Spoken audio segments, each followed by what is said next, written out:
좋아요와 구독하기는 사랑입니다. 안녕하세요. 반갑습니다. 부동산입니다.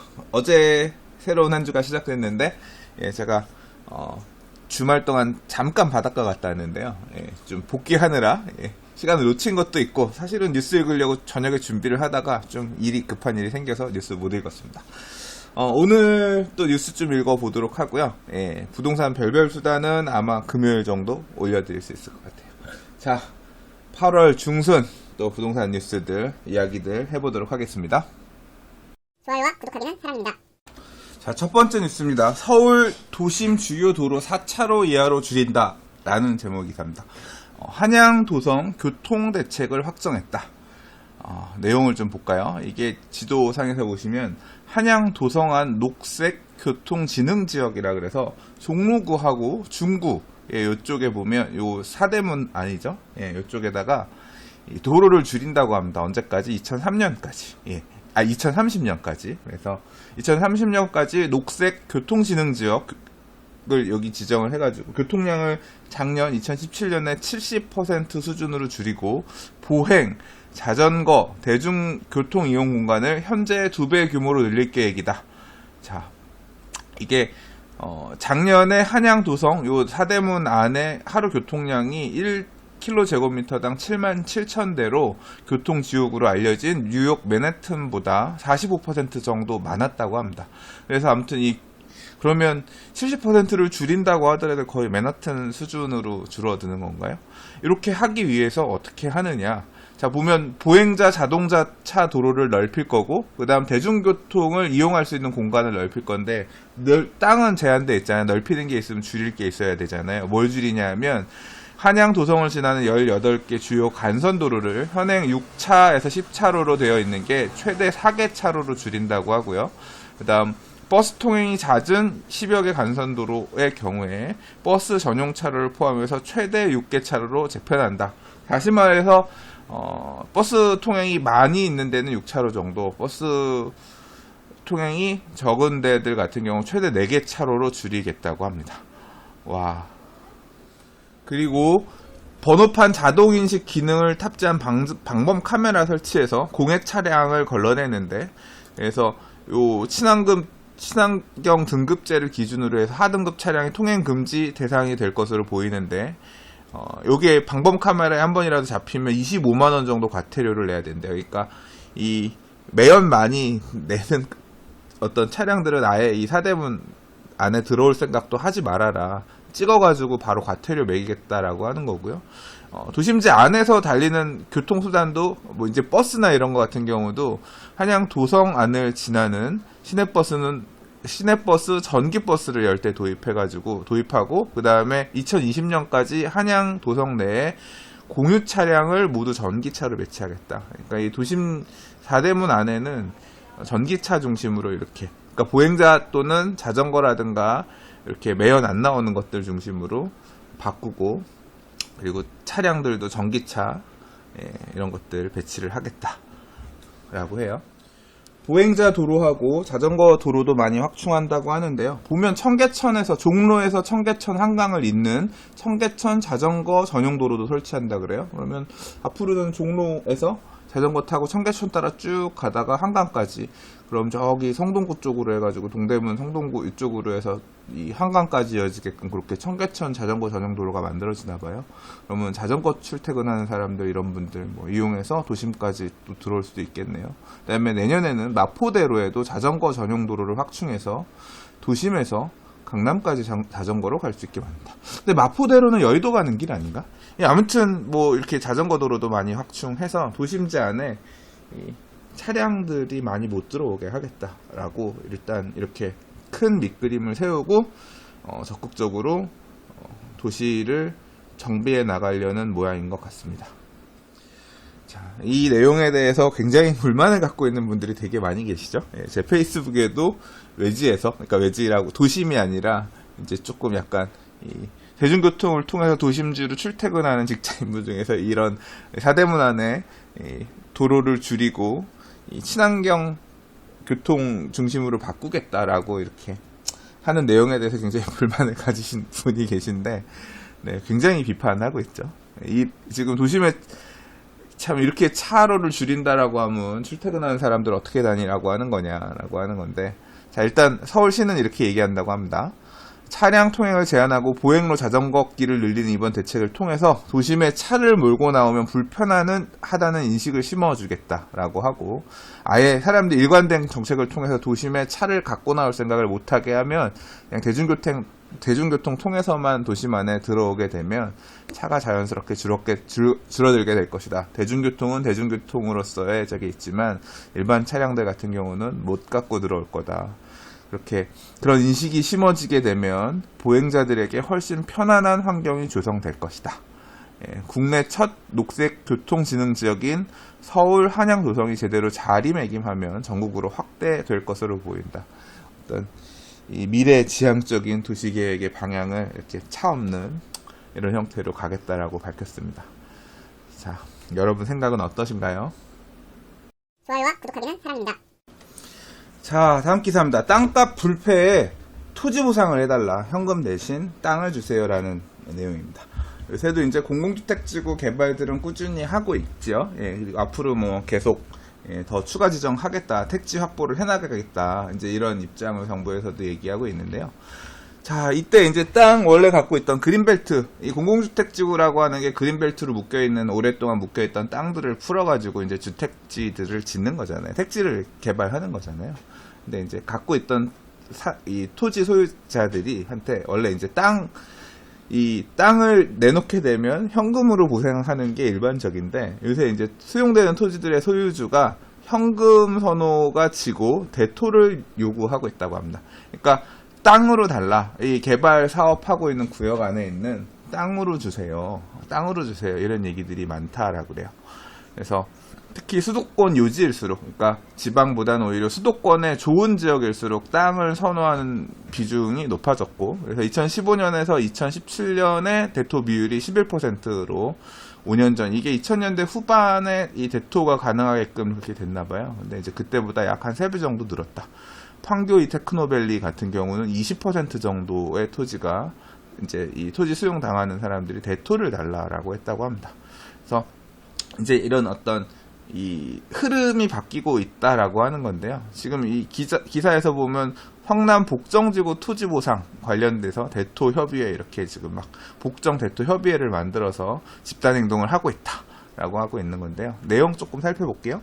자, 그래프 보시면 2008년부터 요 토지 보상할 때 대토 보상이 시행이 됐나 봐요. 본격 시행이 됐나 봐요. 근데 이제 처음 시작할 때는 한 3.9% 정도만 대토 보상을 했는데, 지금 2015년에 17년 사이는 약 한 11% 정도가 대토 보상을 지금 받고 있다라고 합니다. 왜 이렇게 대토 보상을 받느냐 봤더니, 이게 특히 이제 수도권 땅 같은 경우는 개발하고 나면 땅의 가치가 월등하게 상승하게 되는데, 돈 잠깐 받고 나가는 것보다 오히려 이렇게 추후에 시세 상승분을 누릴 수 있는 그 대토를 받는 게 훨씬 유리하다라고 소유자들이 판단하기 시작했다라고 하는 거고, 이게 이제 결국 땅값 불패라고 하는 거죠.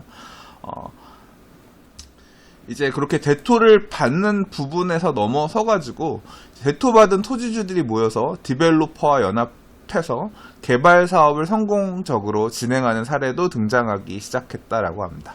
디벨로퍼인 네오밸류가 개발한 강남 쇠곡 푸르조시티 1차, 위례 아이파크 1차 등이 대표적인데, 예를 들자면 이게 대토들을 이렇게 주민들이 받아가지고 외부 사업 시행자를 데리고 와서 오피스텔을 이렇게 짓는다던가 해서 개발 사업을 해가지고 개발 이익으로 돈을 더 많이 가져가자, 뭐 이렇게 지어지는 물량의 일부를 받을 수도 있겠죠. 이제 이렇게 가는 형태도 나왔고, 아예 그냥 대토 보상 전담 조직을 설립한 지구도 등장하기 시작해서, 아까 지금 위에 사례의 성남 복정지구 소유주들 같은 경우는 대토 협의회를 발족하고 보상 시작 전에 조직적인 대비에 나섰다.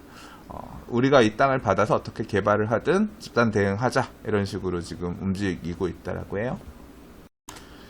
이런 식으로 대토 선호도가 높아지다 보니까 아예 그냥 LH가 그러면 우리가 대토를 해줄 테니까 뭐 외부의 사업 시행자 데리고 오지 마시고요, 우리가 그냥 LH가 직접 자산관리 회사를 역할을 할 테니까 대토 받으신 거 LH 쪽에서 사업 시행해가지고 수익 나눠드릴 수 있게끔 이렇게 해드릴게요, 이런 식으로 지금 진화한다고 합니다. 그래서 장항지구, 예, 요 대토 리츠처럼 이렇게 배당할 수 있게끔 하는 게 11월 수원 당수랑 고양 장항지구에서 시범 사업 시행한다고 하고요.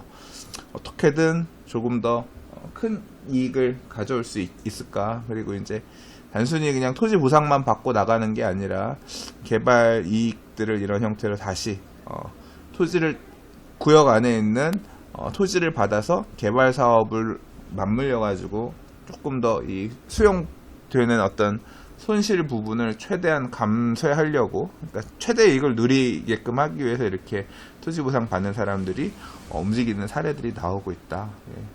새로운 신기한 그런 내용이길래 한번 읽어봤습니다. 좋아요와 구독하기는 사랑입니다. 자, 다음 기사입니다. 입주 폭탄은 옛말, 살아나는 동탄 2 신도시라는 제목입니다.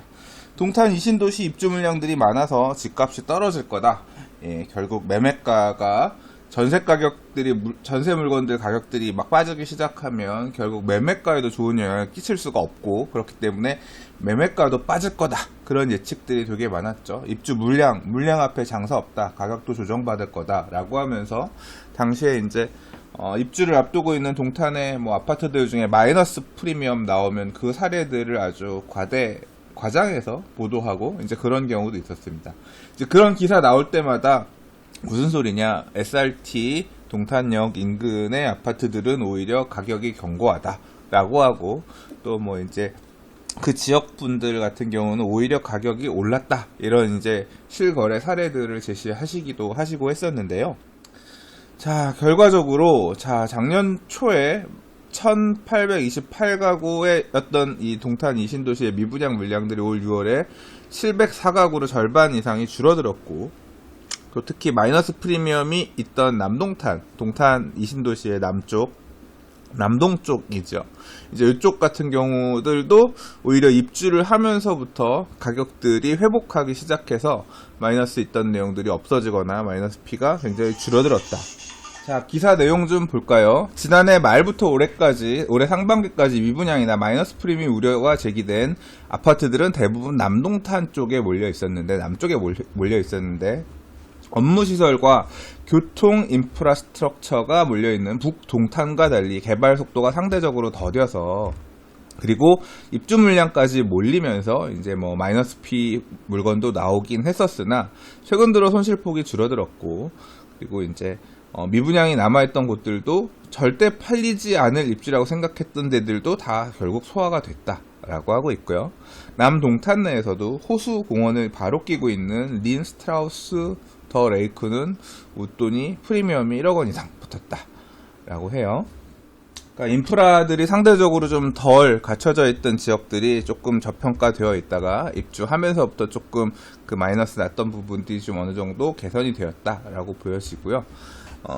한편 앞으로 이 교통이라든가 이런 게 갖춰져 있는 북동탄 쪽 같은 경우는 뭐 오히려 실거래 가격도 올랐고 분양도 아주 성공했죠. 청계동 꿈의 그림 프레스티지는 전용 84제곱미터 30평형대가 연초 6억 원에서 지난달 7억 8천만 원으로 가격이 올랐고, 올 4월 분양한 동탄역 예미지 3차는 평균 경쟁률 106.8대1을 기록했는데, 뭐 동탄 롯데캐슬, 동탄역 8억 원 모두 흥행에 성공했고, 이들 아파트들이 웃돈 뭐 1억 원 이상을 지급하겠다는 예약 매수자, 나중에 입주할 때 그 정도 이상 주고라도 오겠다는 매수자들이 많다는 게 뭐 주변의 분위기라고 합니다. 자, 제가 이 기사를 읽는 이유는 제가 사실 이 마이너스 P 이렇게 입주 물량 쏟아진다라고 하더라도 글쎄요, 가격이 그렇게 빠질지는 않을 수 있다라는 얘기를 과거에 저는 그렇게 얘기를 했었거든요. 왜냐하면 동탄 1신도시가 그랬어요. 동탄 1신도시도 물량이 계속 쏟아졌었죠. 당시에 2000년대 후반에 물량들이 계속 들어갔지만, 입주할 때 입주폭탄 물량들이 계속 들어가긴 했지만 그때도 동탄의 가격이 조정되지는 않았거든요. 오히려 뒤늦게 공급되는 데들의 가격 딛고서 가격들이, 매매가들이 그렇게 가격이 조정받지는 않았어요.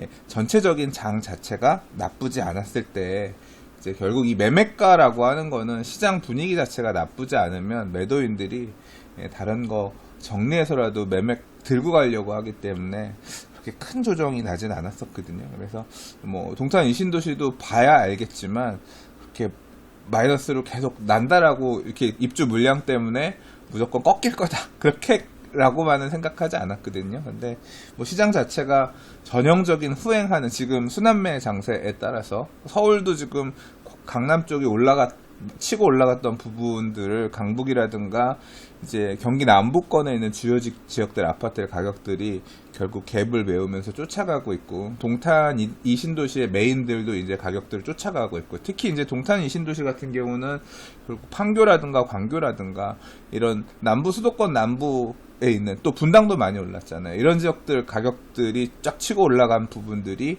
어느 정도 다시 끌어오르는 그런 영향을 끼쳤다고 볼 수 있겠죠. 그러면서 오히려 이제 그 물량들이 일시적으로 쏟아지긴 했지만 그렇게 큰 조정 받지는 않고 다시 지금 회복한 모양새를 보인 게 아니냐, 개인적으로 그렇게 생각이 됩니다. 자, 그 얘기를 하면서 제가 드리고 싶은 얘기는 뭐냐면, 결국 입주 물량이라고 하는 게 항상 물량 앞에 장사 없다라는 말도 많기는 하지만 너무 걱정할 필요는 없지 않나. 네, 시장 상황 큰 흐름이 오히려 더 중요하다, 개인적으로 그렇게 생각하고요. 2019년, 지금 당장 올해 2018년 하반기에 송파에 헬리오시티가 9,510세대 입주하죠. 그 다음에 내년에는 강동구 쪽에 한 10,000세대 정도 입주를 하기 시작할 겁니다. 그러니까 대단히 입주 물량들이 서울 안에 이제 2000년대, 2015년, 16년 이때 공급됐던 단지들이 이제 본격적으로 입주를 하기 시작하는데, 이들 입주하는 단지들 물량들이 주변에 영향을 끼치겠죠. 근데 지금 동탄 사례에서도 보면 매매가 그렇게 안 꺾였잖아요. 약간 조정받거나 입주 물량 쏟아지는 거에 따라서 임대 가격들 좀 조정받거나 할 수는 있겠지만, 매매 가격들도 일시적으로 좀 조정받거나 하는 경우는 있지만, 큰 흐름 자체가 이렇게 좀 시장 에너지 수요가 계속 시장에서 받쳐지고 이렇게 간다라고 하면 매매 가격들이 생각보다 조정 안 받을 가능성도 있거든요. 그런 부분도 좀 참고하셔서, 동탄이 이랬다 감안하셔가지고 좀 내년에 강동구 입주 물량들 쏟아지기 시작하는 것들, 이런 부분들 조금 생각해 두시는 게, 대비해 두시는 게 좋을 것 같습니다. 좋아요와 구독하기는 사랑입니다. 자, 오늘 준비한 마지막 기사입니다. 살인적인 샌프란시스코 임대료, 연봉 1억도 저소득층으로 밀린다라는 제목 기사입니다. 완전 자극적이죠. 연봉이 1억인데 저소득층으로 밀린다. 왜 이렇게 연봉 1억 받는 사람도 저소득층으로 밀리느냐, 이유는 뭐냐면 임대료가 비싸기 때문에 그렇다고 합니다. 원룸 아파트의 월 임대료가 $3,300, 뉴욕보다 높다고 합니다. $3,300면 이게 얼마예요? 한 360만원, 거의 한 370, 80만원 이렇게 되려나요? 원룸이. 우리나라는 원룸 임대료 얼마나 하나?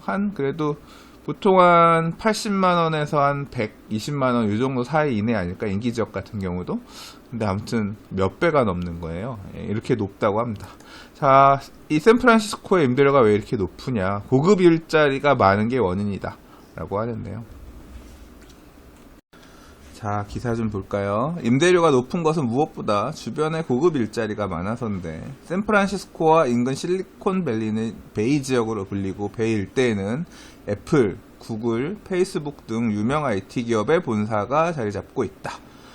자, 이 고급 주거소에도 연봉 많이 받는 사람들이 다니는 회사 주변에 집값도 비싸다. 우리나라도 비슷하죠. 사실 우리나라도 연봉 고소득자들이 있는 업무지구 배후에 있는 주거지역들 같은 경우는 집값도 비싸고, 집값이 비싸니까 임대료도 비싸잖아요. 여기도 이제 결국 주변에 고급 일자리가 많아서 그 고급 일자리를 대상으로 한 주거지역의 임대료도 높다라는 식으로 그렇게 설명하고 있어요.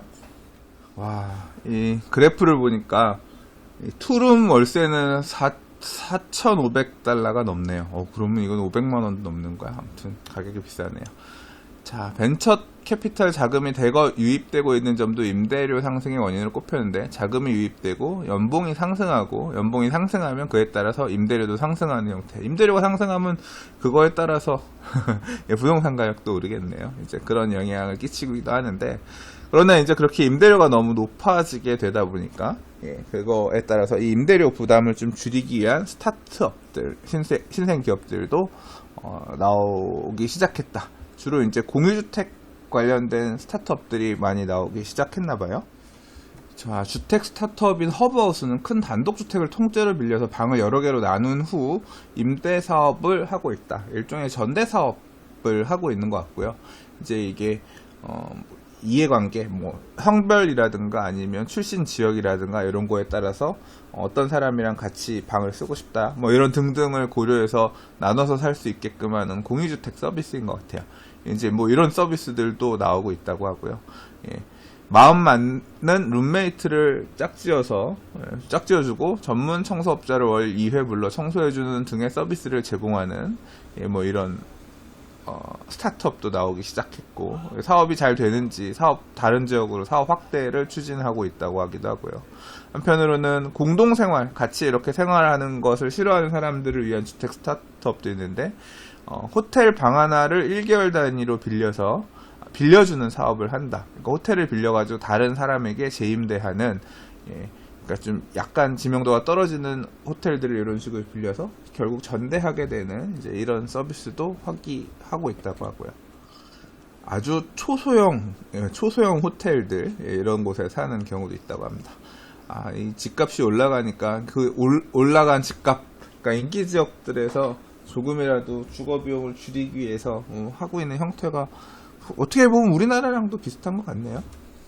사실 우리나라는 이런 많은 부분들이 현행법이라고 해야 될까요? 주택임대차 보호법이라든가 또는 이제 우리나라의 특성 때문에 사실 소위 말하는 우리나라 스타일의 규제가 있어서 지금 4차 산업들이 발달 못되고 있는 부분이 많이 있다고 하잖아요. 새 정부에서 이런 어떤 규제들, 좀 국내법이 제한하고 있는 이런 부분들을 새로운 서비스들이 나올 수 있게끔 규제들을 좀 풀겠다, 이제 그런 발표도 얼마 전에 하고 있었던 걸로 기억하는데요. 좀 심도 있게 연구들 좀 해봐서 새로운 다 해외에서는 이런 어떤 서비스들이 나오고 시대가 바뀌고 있는데 우리나라는 조금 못 쫓아가고 있지 않나, 그런 생각도 들기는 해요. 그래서 좀 뭐 예를 들자면 아까 이런 게 쉐어하우스잖아요. 주택을 같이 나눠서 사용하는. 근데 쉐어하우스도 우리나라의 주택임대차 보호법만으로 놓고 보면 사실 이 법이 쫓아가지 못하는 부분들이 많이 있을 것 같거든요. 그래서 조금 이런 사회 변화하는 거에 따라서 임대차 보호법도 단순히 그냥 주거 안정 이런 쪽에만 너무 목매지 말고, 좀 시대의 변화들, 임대는 시장 자체는 지금 완전 이런 초단기 임대라든가 굉장히 다양한 주거 형태들이 나오고 있음에도 불구하고 이 우리나라 부동산 정책들은 어떻게 보면 프로파간다라고 해야 되나요? 정치의 연장으로 자꾸 뭐 서민들을 보호 막 이런 쪽으로만 목소리가 높아지면서 실제로 더 중요하게 생각해야 될 부분들을 놓치고 있는 것도 같아요. 그래서 좀 그런 부분에도 정치하시는 분들께서 신경 써주시면 좋겠다, 그런 생각이 듭니다. 좋아요와 구독하기는 사랑입니다. 자, 오늘 준비한 뉴스는 여기까지입니다. 오늘도 봐주셔서 들어주셔서 감사합니다. 자, 내일 또 다른 부동산 뉴스와 이슈를 가지고 인사드리도록 하겠습니다. 좋아요, 구독하기는 사랑입니다. 감사합니다. 부동산이었습니다.